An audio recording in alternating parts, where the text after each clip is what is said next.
For the second year in a row, it's another bleak Christmas season in Bethlehem. Christians venerate the city as the birthplace of Jesus, but tourists are shunning the Palestinian city in the Israeli-occupied West Bank. In front of the Church of the Nativity, Manger Square is largely deserted. The atmosphere is very sad. You look around, there is nothing, says this worshiper from Haifa. Once again this year, there are no plans to put up a traditional Christmas tree. Souvenir shops are shuttered.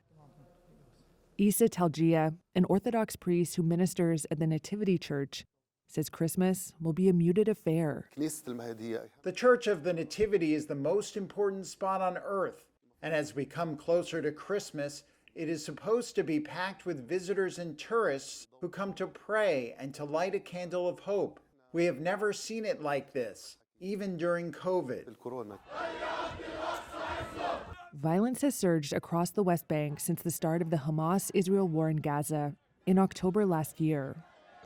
On Sunday, multiple people were killed in an Israeli raid near Jenin, according to the Palestinian Health Ministry.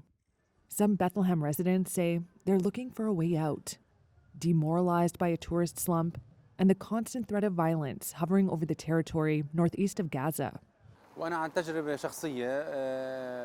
This man, who runs a falafel restaurant, says his cousin's family recently moved to Australia to escape poor economic and security conditions. Christian communities have been in decline across the Middle East for generations, and the West Bank is no exception. In the last year of British rule over the region in 1947, Christians made up some 85% of Bethlehem's population. Census figures from 2017 show that has fallen to around 10%.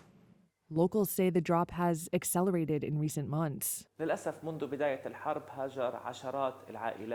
Unfortunately, since the beginning of the war, tens of Christian families have migrated from the governorate of Bethlehem only. Not only Christian families are migrating, says Lutheran pastor Munther Isaac, citing the political and economic situation, as well as fear that the war will spread to the West Bank. There is fear, he says, and we feel this war will never end.